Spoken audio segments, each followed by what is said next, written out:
They were the heroes from the future, teenagers protecting the universe from those that would sow the seeds of chaos. Each had unique powers and abilities, and though they often had their differences, they came together to save the day as the Legion of Superheroes. Now, you can be a part of their adventures and learn the history of the future in the Legion Clubhouse. Welcome to the Legion Clubhouse. I'm Steven Schleicher. And I'm Matthew Peterson. We are so excited that you are with us this week because even though we are into episode 6 of the Legion Clubhouse, this week's episode, I think, Matthew, is a big turning point. Now, some people have pointed out that they thought we'd be talking more about, really getting into who the Legion members are and all of that stuff in the previous episodes. And I guess my response is, it's really hard when the comics themselves that we've been talking about are Supergirl and Superboy specific issues. Yes, they are basically Silver Age, Superman, and by extension Superboy or Supergirl, kind of the same thing conceptually, gimmick stories. Yeah, I call them the MacGuffin Legion or the MacGuffin era because the Legion only serve as that thing to get Superboy or Supergirl, or I guess Superman, to address their issues. Like, we talked about the Supergirl's 3 super friends, how she was really wanting a boyfriend, and by the end of the issue, she has 2 boyfriends, and how Superboy wishes that he had a big brother, and he ends up with a big brother that he poisons and has to thrust into the Phantom Zone. Phantom Zone. And even when we had Sunboy show up in Smallville, he's there as a, hey, Superboy, I need your help with these 2 criminal types. So the Legion has not really been a cohesive, we're telling our own stories without the need of Superman and Supergirl involved. And so I really see these issues that we've seen prior to this, and this first one that we're going to get into, as Proto-Legion, a hint of things to come. Agreed. We are looking right now, this episode is that transition point between we are a plot device to make a Superman story cool into we are actually a series of characters and settings and things that, become a Legion situation, become Legion stories for the very first time. So let's jump into this week's first issue, which is essentially the last non-Legion story that we're looking at, because everything after this is going to be Legion of Superheroes.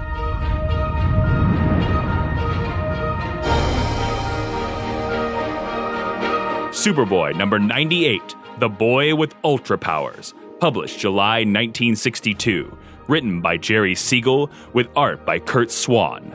A strange young man seems intent on unraveling Superboy's secret identity, but what will he do when he finds out? The Boy with the Ultra Powers, Matthew, is he a menace or something worse? Well, he is yet another Legion hazing ritual. He's come back in time to prove that Pete Ross is Superboy. Well, he has to figure out who Superboy is, and so Ultra Boy comes to the past to try to figure it out, and he really does think that it's Pete Ross for most of the issue. And importantly, this is not Saturn Girl, Cosmic Boy, and Lightning Lad pulling a Shrek on Superboy. This is them pulling a Shrek on Ultra Boy. Well, and I don't know if it's even hazing, because he has a lot of the exact same powers that Superman does, or Superboy does, right? He has X-ray vision. He can fly. He appears to be strong. One of the big differences that he has over Superboy is he has the ability to melt lead, which lead's a pretty soft metal. I'm really surprised that Superman's heat vision can melt steel, can melt iron, but lead doesn't really work on lead. Well, this is an example of 2 things in play. First of all, comic book physics, which you see a lot of weird bits of comic book physics. Lead in Superman stories is treated as a super metal. Right. He can't see through lead with his X-ray vision. And very importantly, this is 1962. This is right about the time that heat vision actually becomes its own separate thing, distinct from X-ray vision. Which they do make that distinction here, because as Ultra Boy and Marlin, we'll talk about Marlin in just a minute. But as they appear, we see Ultra Boy melting like the lead away from a rock, or we see him melting lead bullets that are coming out of a gun that are going to try to kill Pete Ross. But then we also see that he has X-ray vision because he's looking under everyone's clothes to try to figure out who Superboy is. And Superboy only figures it out when he overhears a photographer in his darkroom going, "Oh my goodness, my negatives have suddenly gone cloudy." And Superboy goes, that only happens with X-ray vision. X-ray vision and heat vision were treated as the same thing for many years. Basically, the heat component of the X-ray vision.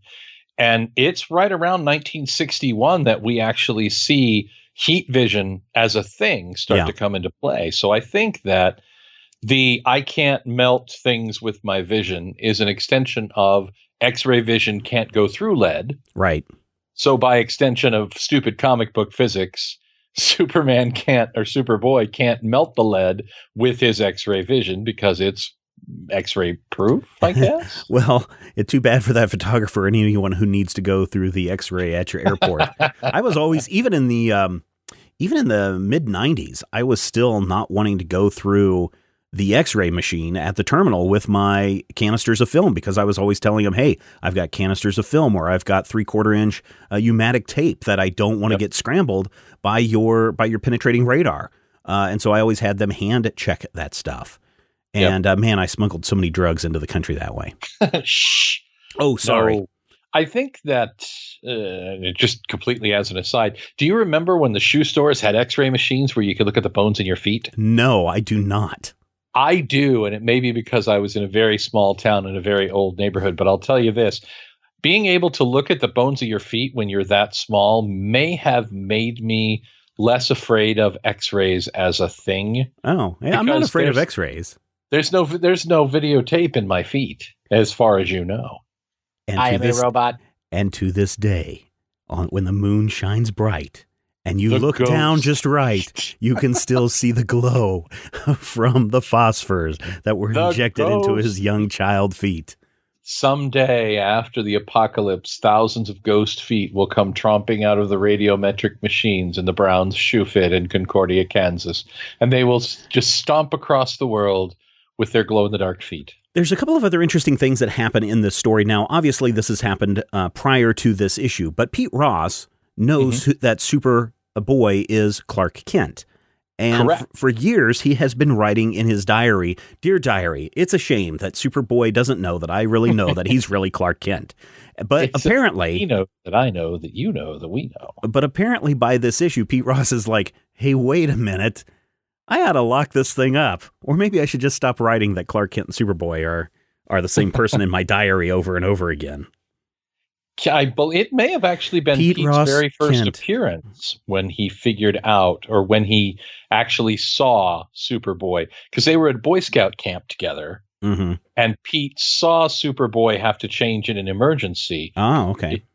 And he kept the secret, and he actually, without letting Clark know that he was in on the secret, helped to keep Superboy's secret in Smallville, which is the reason why in this issue, Ultra Boy is at the end of the issue so happy to talk to him. What ends up happening is Pete realizes that, hey, man, I need to secure this diary before something happens to it, before it falls into the wrong hands, like that strange kid that's running around thinking that I'm Superboy. So he goes and he rents a safety deposit box at the bank for $6 a month, which even now I think that's a little bit too expensive for a safety deposit box.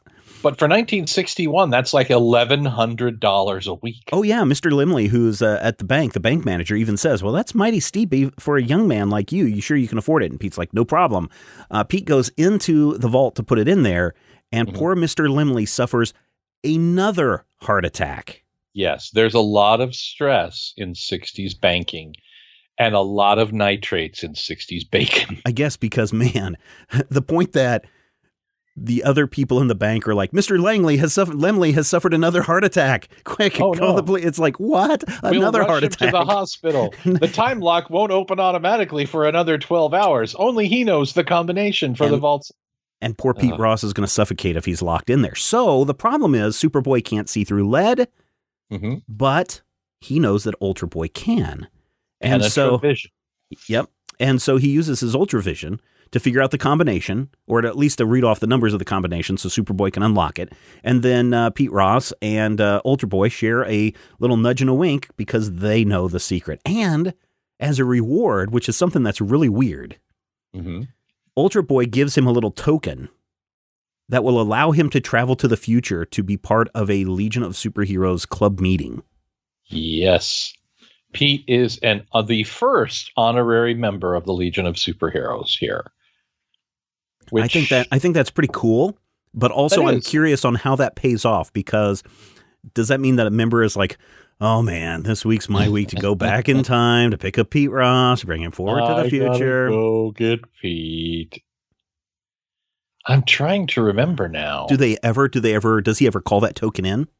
I know that there's a fight with Mordru where Pete comes into play, but I can't remember why. But no, I don't remember when. I think he does, because I know Pete makes at least one trip to the future, which hopefully we'll get to. Hopefully. I think we might. But yeah, I don't recall a specific story or the specific story where that is paid up on. But I know that Pete Ross, being the first honorary member and being one of the honored Legionnaire members, lasts well into the 1990s, and I think only disappears with 0 Hour. Interesting. So maybe he never called it in. Could be. Now I know it made it past the crisis. Oh, okay. There's another interesting thing that appears in this issue, and it's something that's so far out of left field, it kind of knocks, I think, a lot of people upside the head the first time that Marla Latham appears in this issue. Now, he's only in this issue. He's only called Marla, and he's described as an adult advisor to the Legion. And apparently he's there to make sure that, new members are not screwing up, or when they're going off on these missions. He's essentially a chaperone. Yeah, and it's interesting that he's wearing, in this issue, a variation of Ultra Boy's uniform with wrenches. Yeah, I don't. Is it ever explained? Are they both from Rimbor? No, I believe Marla Latham actually works for R.J. Brand. He does, and that's the other thing that we really can't talk about it now, because I don't think R.J. shows up until much later, right? R.J. doesn't show up, I think, until the 70s when we start seeing the team origin, which I think happens in 1972. Yeah, so, to have Marla show up now seems really weird. To have him wearing Ultra Boy's costume seems really weird, but, and this is the thing, you think that these are a done in one because he doesn't show up that often. I went and looked, and it looks like Marla shows up at least 10 times in this original run of Legion of Superheroes, the one that ended in 85, 86, or whenever that was. Then, and some of those may be reprints of this Ultra Boy origin issue. It could be. He also shows up 9 times in the Legionnaires book from Mark Waid. Yes. Which would be more tied in with the R.J. Brand story, because in that run in the 80s and 90s, there was a lot more R.J. Brand in the picture than what we have, especially right now in the Legion of Superheroes. I believe, that's Reboot Legion as well. So Marla and RJ, as keeping these crazy 14-year-olds in check, is more important in the 90s stories than it is in the 60s stories. So he showed up in 42 issues overall. His power is intellect leadership. He's a pedagogue, I guess. I think it's like, man, the kids are trying to have fun, and he's just there to poop on their fun. I do find it interesting, though. I really do find the concept of Marla Latham really, really interesting. It's one of those things that actually makes perfect sense. Having a character who oversees this gaggle of crazy hormonal whack-jobby teens is a good idea. And I'm really surprised that there isn't more of him in these stories, because in this issue, he actually is an important part of the plot. He is kind of a guiding force for Ultra Boy and kind of keeps Ultra Boy on the right path. In fact, I think at one point, I don't know if it's canonical, but I clearly remember a story where they claim that Ultra Boy's uniform Mm-hmm. is intentionally modeled on the outfit that Marlowe wears and not vice versa. That Marlowe wearing that costume is something that Ultra Boy, who looked to him as a, an older father type figure, actually modeled it. And by the way, orange and green, with a collar and a big Thunderbird on the chest and the weird 50s psychedelic boots should not work. But the Ultra Boy uniform is one of the most perfect things in comic book history. It might be, but the only reason I would agree with you is because if you look at it and you've kind of got some squinty eyes going, it really looks like an Aquaman costume. And I find that interesting only because we also get a little bit of Ultra Boy origin story in here. His real name is not Ultra Boy from Rimbor. No. He is Joe Na. Joe Na. And he got swallowed by a space whale. Space whale. It's Joe Na in a whale. Yeah, in a whale. Yeah. Whale. And he wasn't even in the whale. He wasn't in that space monster for that long. I mean, he went in, and suddenly the space Coast Guard saw him get swallowed. The Ultra Energy Beast to the Galactic Patrol. Yes, the Galactic Patrol. Him. They just cut him open and he flew right out. It wasn't like it even swallowed him whole. He was inside of his ship. But that experience inside the space whale gave him his powers. The Ultra Energy Beast was charged with Ultra Energy, and thus that Ultra Energy made him Ultra Boy. In later tellings, they actually draw the beast to look like a dragon. Making he kind of looks like a dragon here. Making his chest piece, though, a representation of the Ultra Energy Beast that empowered him. Okay. Well, that makes sense. That makes a lot more sense, too. Yeah. And then I also like how, I don't know, it just seems weird that Superboy's like, yeah, that's just like this story about Jonah and the whale that I learned about in Bible study. It's amazing. Well, as if to drive the point home. Right. This is the thing, though. These books are aimed at 6 and 7 and 8-year-olds. I know, These are right? stories it's so weird, for right? children. And so when they hit that, they're telling children that this is a thing and then calling it out so that you can go and do your own research later and look up who Jonah and the Whale, because they didn't have Wikipedia in 1961. I'm sure they had highlights books at their doctor's offices. Well, yeah, and you could go to the library, or you could ask your 5th grade teacher. You could be like, Mrs. Prasamator, what's the story of Jonah and the Whale? 1962, that's starting to push into, we can't talk about church in school. Well, then you go to Sunday school. Yeah. You go to temple. Whatever you do your thing. I have a theory. I have an idea of why Marlowe was even introduced in this issue. Okay. It's almost a swerve for the reader, because by this time, when strange kids start showing up in Smallville and they're going after Superboy, that's pretty much a trigger that, this is a Legion of Superheroes. Legion. Right? Yeah, this is the 4th time it's happened. It's a kid and his dad are showing up into town.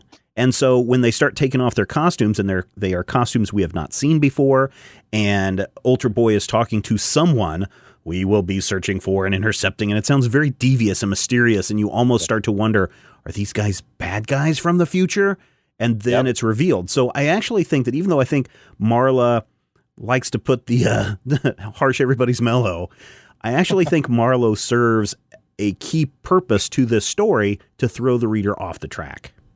Yes, because when they first come to Smallville and they're like, we will talk to headquarters, we are posing as father and son. All of the things that they're doing are intentionally framed to look very, very sinister. And having them with matching uniforms, you think, are these Kryptonians out of the Phantom Zone? Are these some strange criminals from Daxam or another planet?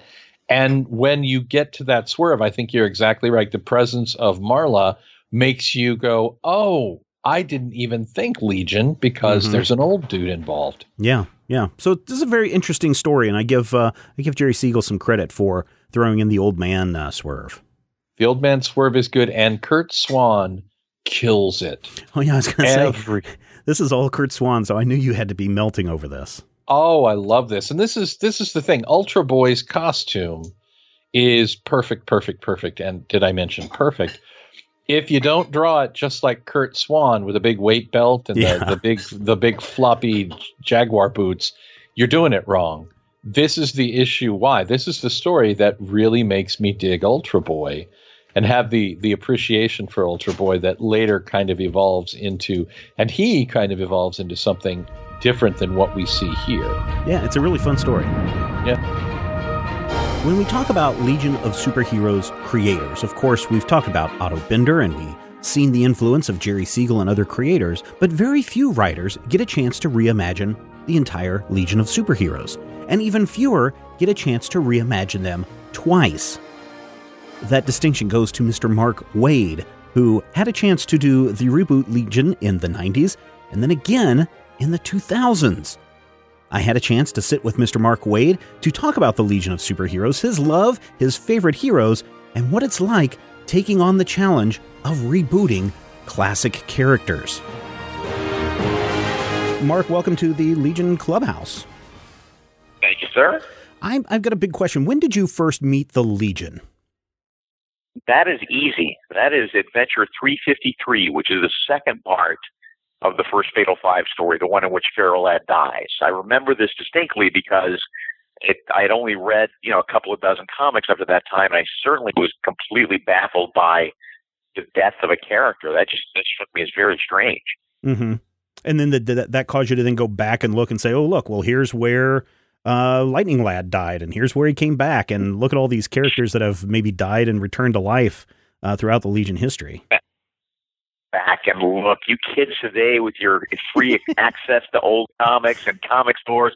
No, I didn't. There was no looking back. I bought that off the stands when I was 4 years old, or my grandmother did. So there was, and then I was confused by the Ghost of Feral Lad 4 issues later. So, but it wasn't until,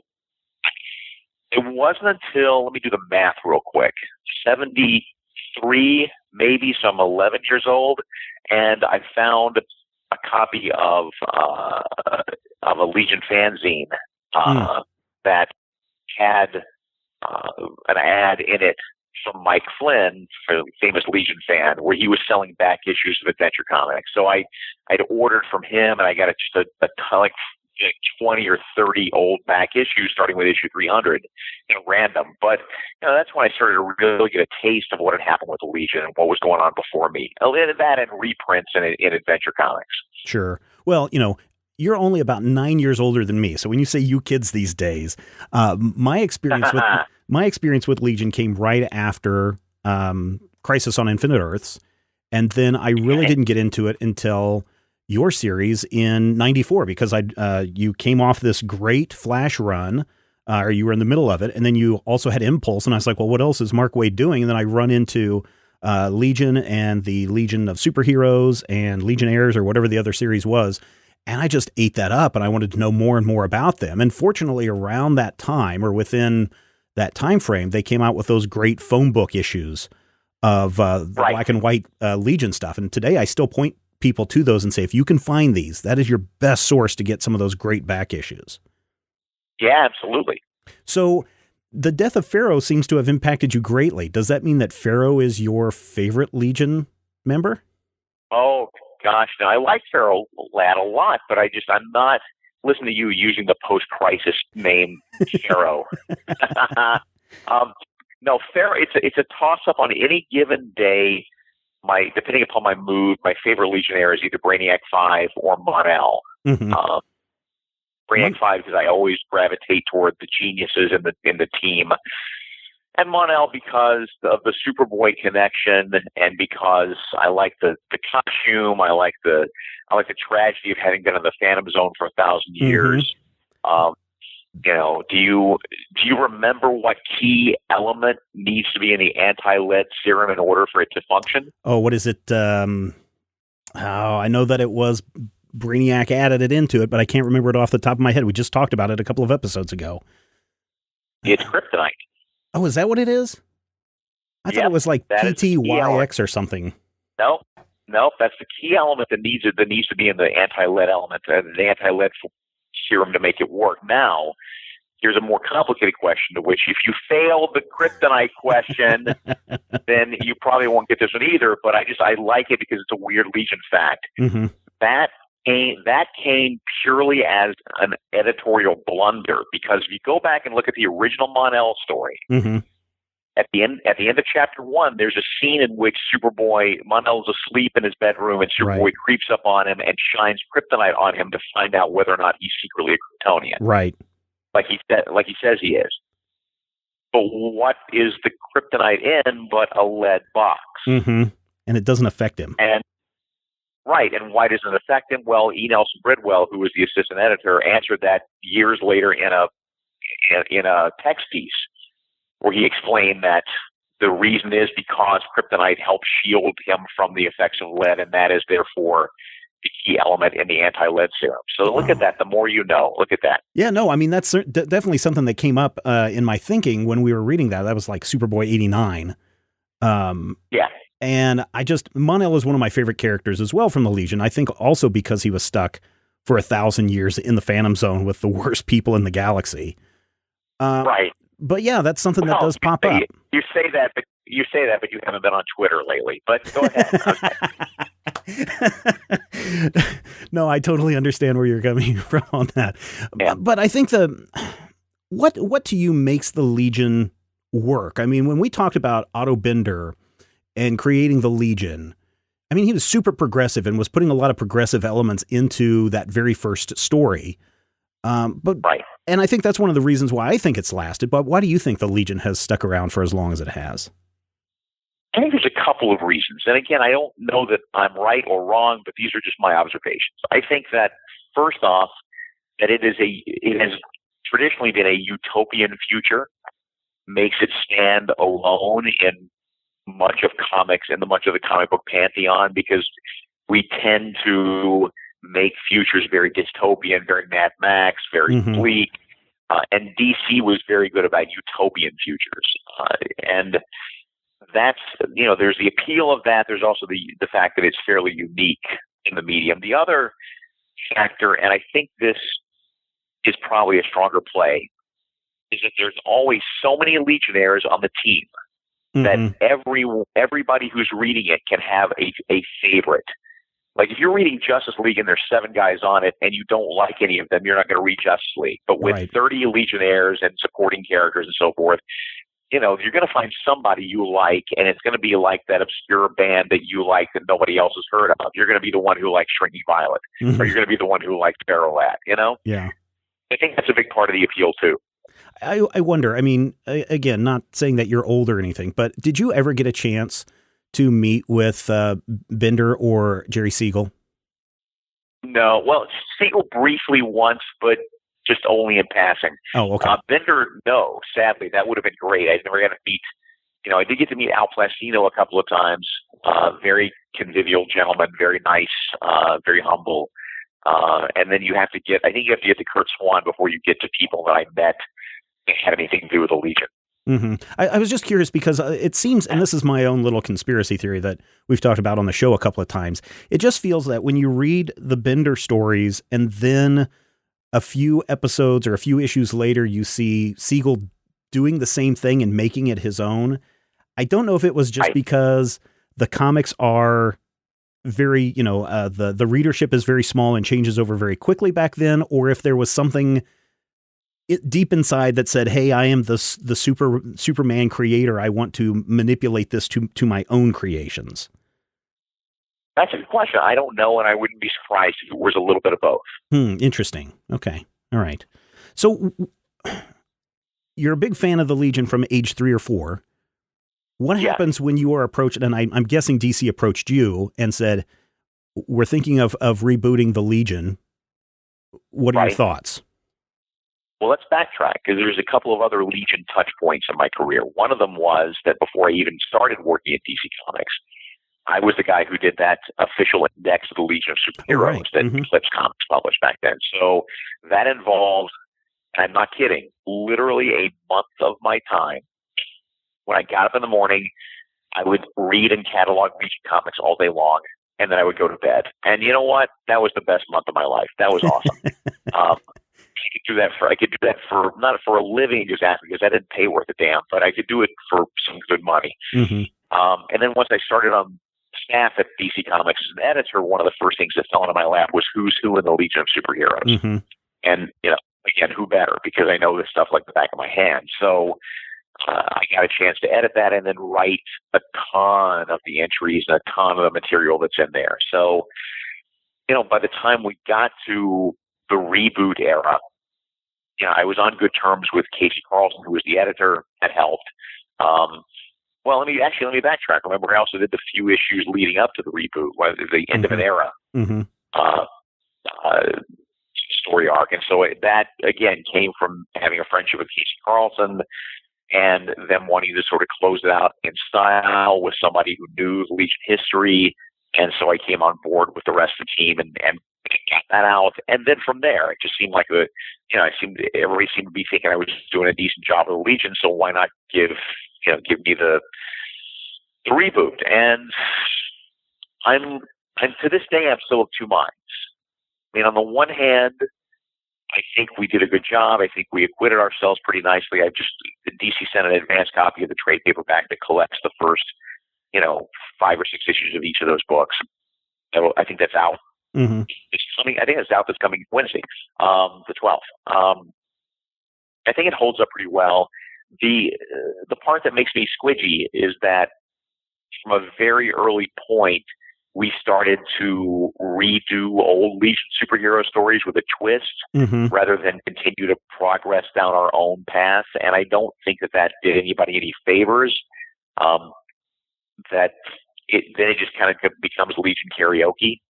You're sort of like doing the same stories, but with a slightly different twist. I mean, by the time I'd left after 8 or 9 issues, and Tom Pyre, God bless him, picked up, and he's a brilliant writer. But Tom loves telling the story of how Starfinger came back in, I think, 3 issues of either Legionnaires or Legion. Were you reading at that point? I was, yes. Okay. Do you know what that villain's name is in the new reboot version? I don't. It's not Starfinger.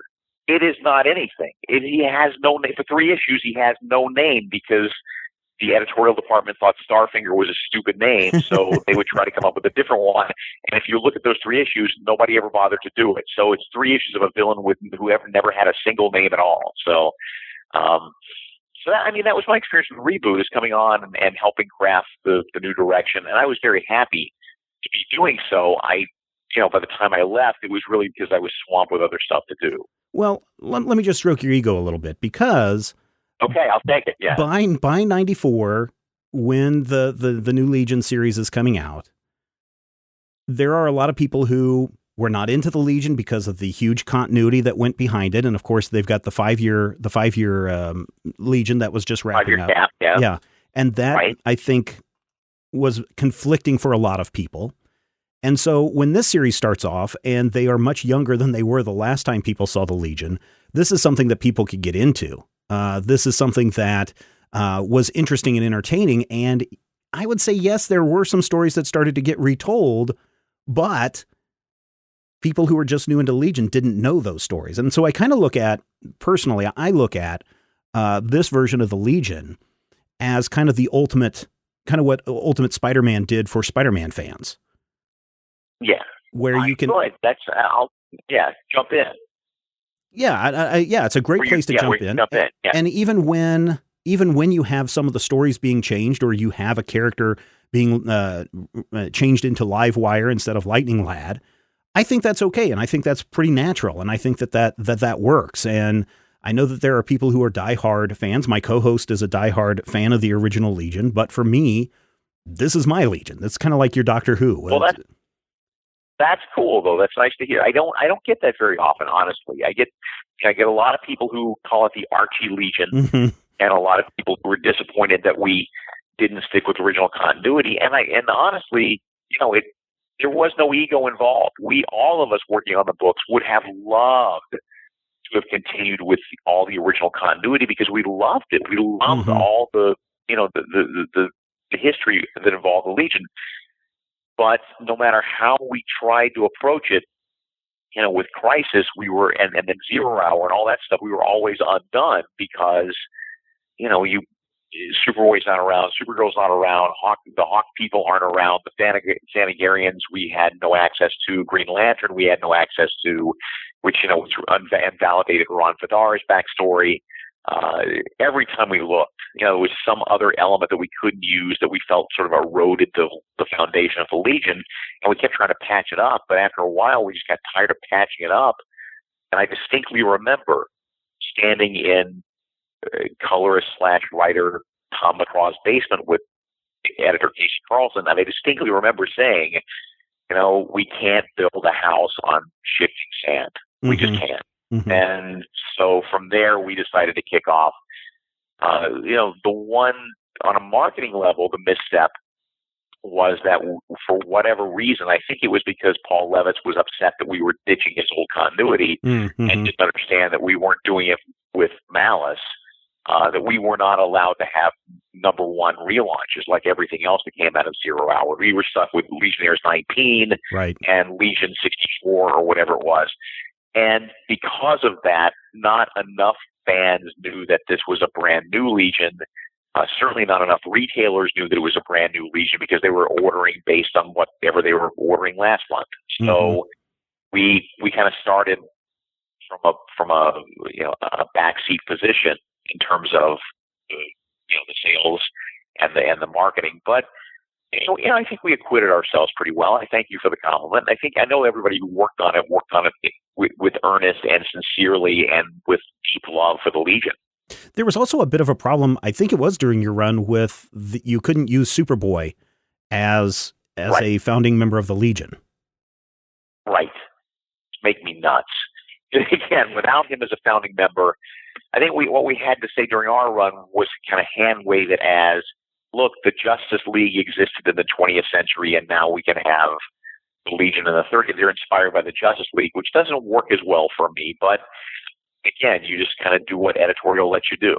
Now, was that because of lawsuits going on at the time over who owned Superboy, Superman, or what was the thinking behind that? There's a couple of things. One is that they really, the Superman office really didn't want any mention of Superboy because it didn't fit their current continuity. Okay. And some of it was probably, and I don't know this for a fact, but I'm going to make an educated guess that some of it had to do with the percolating lawsuits about Superboy. I could be wrong on that, but that'd be my educated guess. Okay. As I'm going back through some of the really older issues, when you were on Twitter, I would ask some of these questions sometimes. There seemed to be some just really moments from the old Legion's past that were ripe for including in current Legion continuity, like Superboy Planet, for example. Whatever happened to Superboy Planet? They built a whole planet dedicated to Superboy. I know. A whole planet with a giant fist made of kryptonite. I don't know whatever happened to that. I know. I think about that. I think about those elements all the time. That was one of the great things about Legion continuity and Legion history is it was so broad that there's so many elements like that you mentioned that never really got fully explored, never got back to. I guess when you say that, I just want to do Legion again so bad. I just see Superboy Planet as this dystopian, like Disney World after it had been abandoned for 50 years kind of place. Right. I think that'd be really crazy. And Tom Tanner was another one that I always like, I wish Tom Tanner would come back because that would be the perfect character to play a modern day Clark Kent when Superman needs to be in two places at once kind of thing. Oh, that's good. That's a good call. Yeah. There's so many, trying to think of so many. There's just so many other things like that we never really got a chance to touch on. But there's again, just that's the beauty of the Legion. There's just so much beautiful continuity to it. Well, and then for whatever reason, that version of the Legion that you worked on ended, and then we got into the Countdown and everything that was coming after that. Right. And then suddenly, not only are the original Legion back, but there's your version, the updated version, the reboot Legion. And then there's a whole new version of the Legion. And then you get to write yet another new Legion from the beginning. Right. But we were doomed from the start. And we tried really hard. I think we had something. And in fact, we were told by the marketing department that orders for issue 3 had an uptick from issue 2, which never happens in comics. So rarely happens in comics. We were actually gaining readers. But at the same time, a completely different editorial office was, as you say, introducing the original Legion with Saturn Girl and Lightning Lad and so forth through the Justice League book. And we were not told this. We were not informed of this when we did our book, or else we wouldn't have done our book, because it immediately made our Legion feel like a fake Legion, because clearly we were not in continuity like the one in the Justice League. So after like 4 or 5 issues of what we were doing, we were told what was happening, and I hit the roof, because like, well, geez, that means we're doomed, because now we will never be considered part of the actual DC continuity, and fans at that point not terribly interested in stuff that doesn't, and to this day, kind of, it doesn't feel like a real book. It doesn't feel like a real Legion if it's not the same one that's appearing elsewhere. And so we tried, and we soldiered on, and putting Supergirl in the book was a big plus for us, and that helped give us an uptick in readership. And when I say doomed, I don't mean creatively. I'm very proud of what we did. I think it holds up pretty well. But yeah, we, again, like with the previous relaunch, like we started with one foot in the grave. Right. So that we managed to succeed as long as we did is a compliment to our readers. So why has there not been a big resurgence of the Legion, in your opinion? I mean, we had a cartoon series, but there hasn't been a real push to bring them back into comics. I worry that their time has passed. Really? I don't want to believe that, but I worry that their time has passed, because now not only do we have the problem that we always had of getting new readers of what a labyrinth and history and continuity the book has, but now it's been we've seen it in 3 or 4 or 5 different iterations. And so I don't know that it's still not too radioactive a property to bring back, because you have too many existing readers who remember their version or this version or that version, and it just becomes a confusing soup to a lot of people, and it makes it not terribly appealing to dive in. I mean, obviously your mileage varies, and my mileage varies too. I'm not endorsing what I'm saying. I'm just giving you a theory that I worry that maybe their time has passed. I would love to be proven wrong. So we'll see. Well, it'd be interesting because, like you said, there are the omnibus collections that are coming out, Superboy and the Legion of Superheroes, and then I forget what the other one is, an Adventure Comics collection coming out that collects those stories. It'd be interesting to see if they would have a resurgence of popularity of people going, oh, what's going on, now with this group. And, they talk about... But see, that's the kind of stuff that doesn't actually translate into renewed interest, because those books are selling exclusively to people who already love the material and who are already fans of that material. I mean, really, what person who's never heard of the Legion before is going to pick up $100 book? Right. Yeah, I can see that.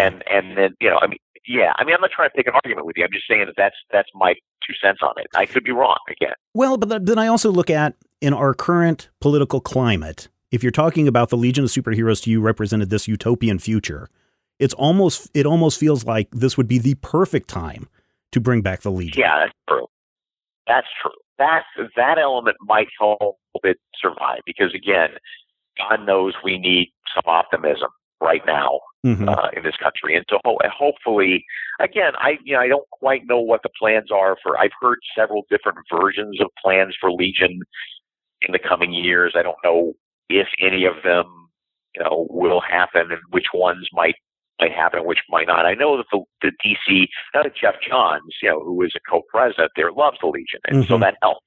That helps enormously to help make sure it gets off the ground again sometime. I just don't know what that X factor is going to have to be to keep it from looking to readers like, oh, look, they're just trying to Legion again. I'm confused. Yeah, no, I really think for me, the next iteration of the Legion isn't going to appear in comic books, but it's going to appear as a CW series. Yeah, see, that would be awesome. I mean, dude, every time they go to the Fortress of Solitude in the Supergirl show, every time start with an establishing shot of the Legion flight ring, and then move out from there. So clearly, everybody at the CW is hungry to do Legion of Superheroes. So, you know, fingers crossed. And how many times in the Flash have we seen that same shot appear? Right. So exactly. Yeah. I think we are ripe for that. So and I don't know I don't know what your current contracts are or what your standing is with any publishers, but if DC came back to you and said, Mark, would you be interested in writing Legion of Superheroes again? Would you jump on that chance? Yeah, I would. I would, because I think we could make it work. I love the characters. I love the fact that in a post-countdown DC reality, we could probably do original continuity.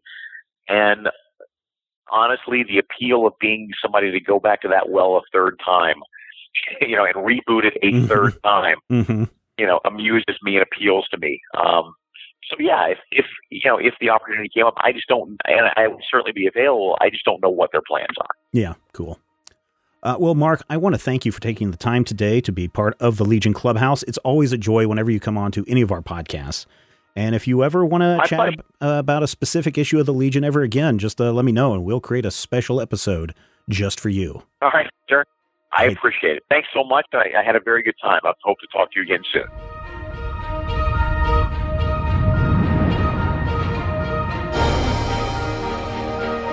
Adventure Comics number 300, Tales of the Legion of Superheroes. Published September 1962. Written by Jerry Siegel, with art by John Forte and Al Pastino. The villainous Earthlow attacks the Legion, taking away their powers and their heroic resolve. Can reinforcements from the Phantom Zone turn the tide? Matthew, it is finally time. It's time. We have hit the point where the Legion have appeared a dozen times. We've talked about their direct adventures involving Superman and Supergirl. But now at this point, they have achieved some level of success where the second story in Adventure Comics is now Legion of Superheroes, or actually more specifically, Tales of the Legion of Superheroes. So this is a point where they finally arrived, where everyone can finally gather together, where they can finally be the Legion of their own without the need for Superboy, who actually shows up in this story to help them out. Well, sure, Superboy is one of their honored members, but this is pretty phenomenal when you think about it, because from the summer of 58 to the fall of 62 is not a long time. No, it's 4 years. I mean, and if everything's coming out once a month, that's almost 50 issues. But when you think about this, in those time frames, characters didn't necessarily have the immediate, it took 90 days to get the sales figures back. So if something was a hit, it would be 6 months before you'd see more of it. The fact that this is all of a sudden the secondary lead in Adventure Comics is a pretty big deal. Yeah. Now, I like Adventure Comics 247, the Legion of Superheroes. This is the first time we're ever introduced to them. I think it's great. I think it's introducing some great concepts and ideas. But if people are looking for when do the Legion get their own story, you really need to jump to Adventure Comics number 300. And if I'm not mistaken, is this one of your favorite comics? I love the cover. Okay. Primarily, this is a really good story for two reasons. One, the cover, and two, the eventual reveal of the villain. If you follow me on social media, there is a panel from this issue that I will actually use to explain my unhappy moods. So, which we'll get to in a moment. The story is really weird because Lex Luthor is just getting out of juvenile detention, I'm guessing. I mean, he's a little bit older. He's a little bit older than Clark Kent, but I can't imagine that he's in regular prison.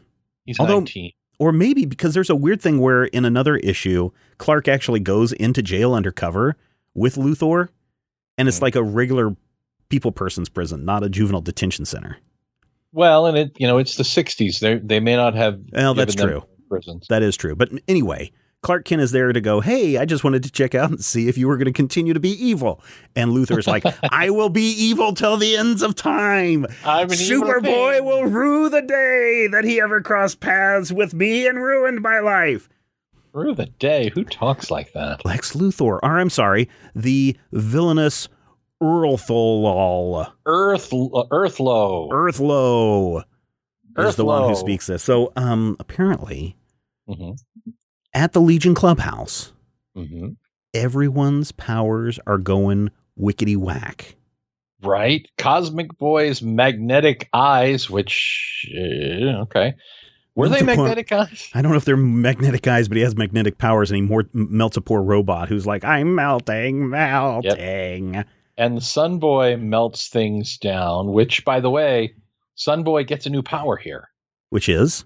In his two previous appearances, Sun Boy could just glow with the power of the sun. Mm-hmm. Here, he shows the ability to radiate heat along with the light. Right. Yeah.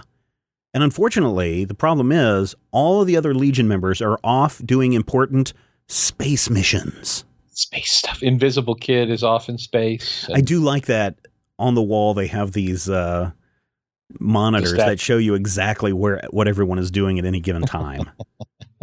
It's interesting. I'll give it that. They're building stuff. They're doing stuff. They're kicking. They're jumping. They're doing their thing. And then the villain arrives. Well, the worldwide police show up and say, hey, if you guys can't get your powers out of control, we want you off this planet. Right. We're going to throw you off the planet because one of you damaged a robot. And you're also tearing up your own building. That's true. The building that you probably own. Yes. Well, and they're all none of them are Earthlings. So, I mean, that is true. The worldwide police may have some kind of ice thing where they're kicking illegal aliens out.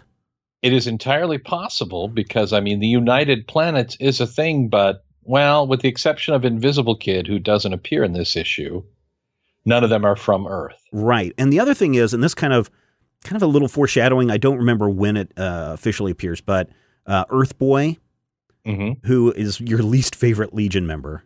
Earthman, I'm sorry. Yeah, they're all the same. You really get into this idea of this, xenophobia of people from other planets. And you kind of get a little hint of it here where they're just like, hey, listen, we're not going to deal with your stuff. We're not going to help you try to figure out what the problem is. If you don't get your stuff taken care of, make sure you leave. If you don't get your stuff taken care of, you're out of here. Now, I couldn't help but I was trying to remember what are the worldwide police called in the Waid Kitson run? They are called the Science Police. Are they just the Science Police? Because for some reason I thought that they were like the United Federation of Planets Police or something. They're called the Science Police, and they work with the public something. Because they have that kind of undernet thing. But they're the Science Police as early as the 70s when Devron shows up in the Mike Grell run. Okay. I don't remember where the name Science Police starts being bandied around, but these are clearly they. That's what I was wondering, is if this were the same group but with a different name, or if Science Police was something that totally came out of a different place altogether. Well, this is the thing, because your brain fills in gaps. I am almost certain that they are called the Science Police during the run of Adventure. Okay. But I'd have to actually go through, and since we're doing these an episode at a time, I am actually going through and reading them as we go. Yeah, so am I. Trying really hard not to bring in future knowledge. I know, and I think that's the other thing is that listeners are sitting there and they were like, well, we hope you were going to give us the entire history of Ultra Boy. Oh no, because then if the show's able to continue, we won't get to reveal and share and have the shock and horror of all the other events that happen to our favorite Legion members. Ultra Boy. So yeah. They were the Science Police as early as the end of the Adventure run, 370, 375. Okay. And then when it becomes Superboy and the Legion, they are clearly and firmly ensconced as the Science Police. Yeah. So suddenly, Earthlow shows up. You are THLO. For those of you listening at home, quickly scribble down, you are THLO. And he's wearing a lead mask. And he basically is he's basically like, I have control of all your powers. And it is a creepy Easter Island looking horrifying monster mask. It really is. And they can't do anything. And Superboy shows up, and even Superboy can't do anything because he can't penetrate the mask because lead, right? But also because frickin' Earthlow shoots kryptonite rays out of his eyes because Superboy's like, it's a good thing that I am not affected by anything that you're doing except for kryptonite. And Earthlow's like, oh, yeah? Bing! Kryptonite vision! And so they're all knocked out. And this gives, and there's some other things that are going on in this thing. The remaining Legion members, so it's Saturn Girl, Lightning Lad. Yes. Sun Boy. Is it Ultra? Cosmic Boy. But no Ultraman, or no Ultra Boy in this one. No Ultra Boy in this one. No Invisible Kid. No Colossal Boy. But they are briefly referenced by the appearance of their statues. Right. And so they all go to dig up a secret box buried somewhere, secret safe. Well, of course, like you do. It's a Remember Cyclops the robot was put in 6 secret boxes. Right. What they have buried in the future is a Phantom Zone projector, and Saturn Girl is like, quick, let Mon-El out of the box. And there you have it. 2 different Superboy gimmicks come together. This is where Mon-El's story actually becomes part of the Legion. Because the previous appearance that we talked about actually took place in the current continuity, in the which past, is to say 50s, 10 years ago, 40 years ago, whenever the Superboy stories happened. Yeah. This is one of those early attempts to stitch together different bits of continuity. And it's fascinating to see this in play because if you think about, well, who wrote those stories? Oh. So here's the interesting thing. If you go back to Superboy 89, Superboy's big brother from 1961, so just a year prior to this, it was written by Robert Bernstein. Right. So this issue is written by Jerry Siegel. And like you're saying, yes, you are trying to create some growing continuity in this series. So while I always say that Mon-El was stuck in the Phantom Zone for 1,000 years, I mean, he really was. Well, yeah, in story, but we're really looking at something that was 12 months later. 12, 13. Yeah. And the best part is it's not going to be too far into the future that we start seeing Mon again, he said, hinting at later episodes. Well, and so Superboy's like, what's going on? We can't let Mon-El out. He's got lead poisoning. He's going to die if we bring him out of the Phantom Zone. And they're just like, let him out, Superboy, let him out. And everyone starts chanting, let him out, let him out. Let him out, let him out. And so they do, and instantly Mon-El's like, hey guys, oh my gosh, I feel so weak. I'm going to die. It's lead. Oh, my God. And so Saturn Girl is like, here, have him drink this. And so she has him drink. They all start chanting, chug, chug, chug, chug. They all have him start drinking serum XY4, which even in the reboot versions, right before Mon-El, when he's basically becoming the Superboy, there's a whole thing about how at one point, this is for future episodes, but we'll reference this again. There's a whole point where they were not allowed to put Superboy in the Legion of Superheroes, so Mon-El became the default Superboy. But Saturn Girl and, if I'm not mistaken, Brainiac came up with the exact same formula 20 years later. I'm sorry, almost 30 years later. Yeah, I believe it is Saturn Girl as the primary driving force of the serums. Right, because this serum and that serum. Right. What the difference is that serum XY4 that Saturn Girl creates only gives Mon-El the ability to not suffer the effects of lead poisoning for up to 8 hours. Right. It's a short-term serum, but what it means is they have a slightly more powerful Superboy with no kryptonite radiation who can just beat go and the crud out of Earthlow. And when they remove Earthlow's lead mask, who do they find underneath? Luthor. Oh, wait. Get it? Luthor. It's an anagram. It's an anagram. Those stupid anagrams, and it's not even a hard anagram because the minute Earthlow shows up, you're like, oh wait, that's just an anagram for Luthor. Well, but I think the interesting thing is, if you're a young, smart 8-year-old who figures this out right away, you feel like a hero. You kind of do, but on the one hand, you're like, wait, could this be Luthor, 1,000 years in the future? How is he alive? Because then that's what becomes the driving question for the rest of the issue. Did Lex Luthor go to the future? No, he created a robot and sent it to the future. He created an adult, a really jowly, really creepy looking robot version of himself. I will say this, John Forte, yes, and we're going to encounter this again in our next episode. John Forte does not know how to draw chubby people. There's a thing here. That's the thing. In John Fort's, all of his figure work is very stiff, very solid straight line. And if you look at like backgrounds and the superhero stuff and the clubhouse, the buildings, those are all really well square renderings because he draws, I think, with a ruler. Oh, he might. But the interesting thing is, if you want to kind of get an idea for what Earthlow looks like, imagine a jowly guy running naked through a thorn bushes, and then imagine what his face looks like, because it just looks like his face is all scratched up and pockmarked up from running through thorn bushes.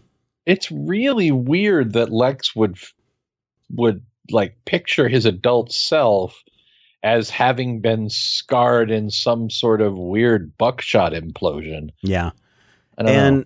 They're trying to, now that it's revealed that it's a Luthor robot, Superboy's like, there's something else that's really wrong about this. And so they rip open the chest of Earthlow. And they discover he's been stuffed. Well, here's the problem. His switch is set to evil. And the best part, if you look at this, and this is the panel that I will occasionally use when I have a bad day. It's a good one. You can look, and the tapes in his chest go, hate Superboy, hate Legion of Superheroes, hate, hate, hate. And there are days when I, too, am nothing but a robot powered by hate. Yeah. And so, when you see that, maybe send me something nice on the Twitter is all I'm saying. That's the weirdest thing. He's filled with hate tapes. That's the problem. Robots were run on tapes. It was 1961. Well, I understand that, but they weren't. It could have been punch cards. I mean, when you look at it, it's like they're contained tapes. They're like in a jar. I mean, they're in a canister. Yeah, they look like film strips in a way. These guys don't know how robots work.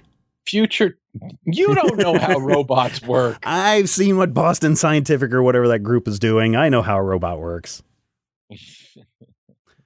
So what did we think about this first Legion of Superheroes story, where it's really a Legion of Superheroes story, even though Superboy comes up to save the day?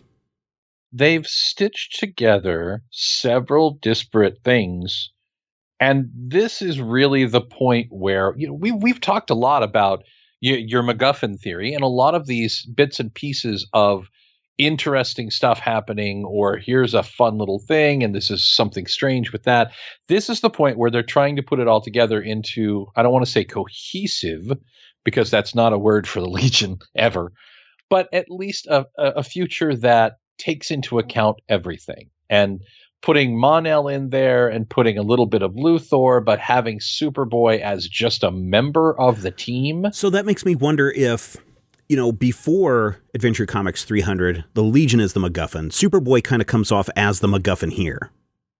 Yeah, I think Superboy, it's almost like we've talked about the backdoor pilot of that Legion of Super Pets episode. Issue a couple of episodes ago. This has a little bit of that, where Superboy is clearly here, but throughout this story, for the first time, this is a Legion tale. Superboy is merely one of the members of the team. Right. Superboy has his moments. Sunboy has his moment. Cosmic Boy has his moments. Saturn Girl is the hero of the piece because she brings the utility player out of the Phantom Zone. Superboy is not. This is not Superboy and the Legion of Superheroes. This is a Legion story. Yeah, it's Tales of the Legion of Superheroes.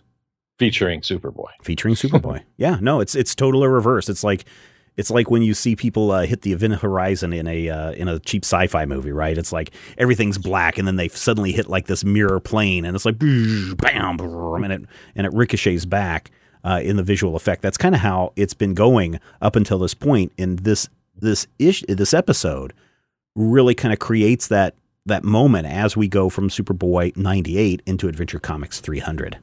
Yep. Long live the Legion of Superheroes is the last panel of the last balloon in the last panel of this story.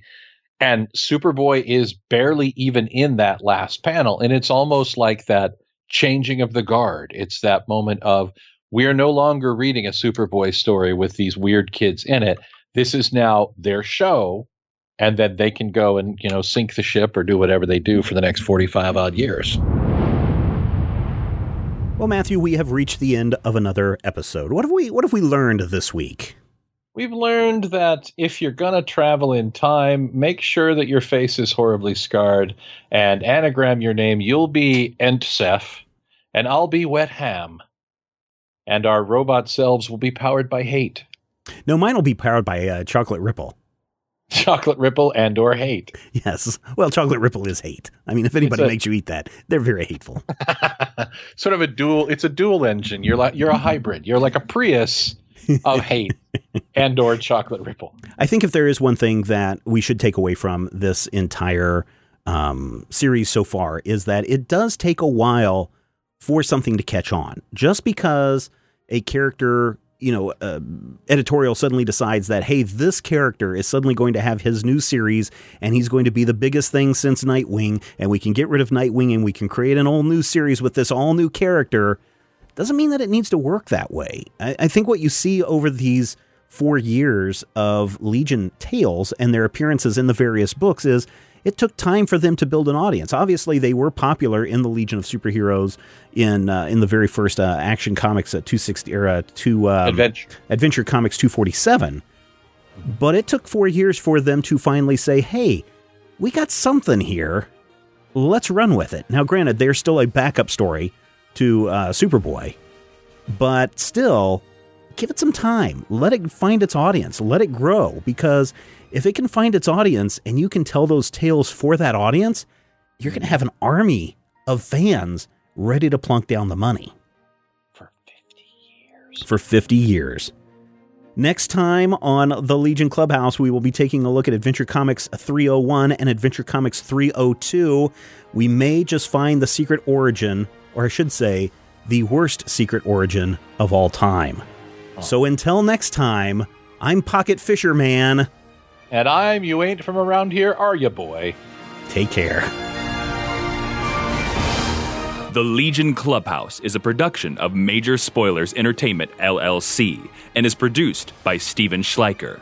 Your hosts were Matthew Peterson and Steven Schleicher. You can follow Matthew at Mighty King Cobra and Steven at Major Spoilers. You can follow this podcast on Twitter at Legion Clubhouse. If you have questions or comments, send them to podcast@majorspoilers.com.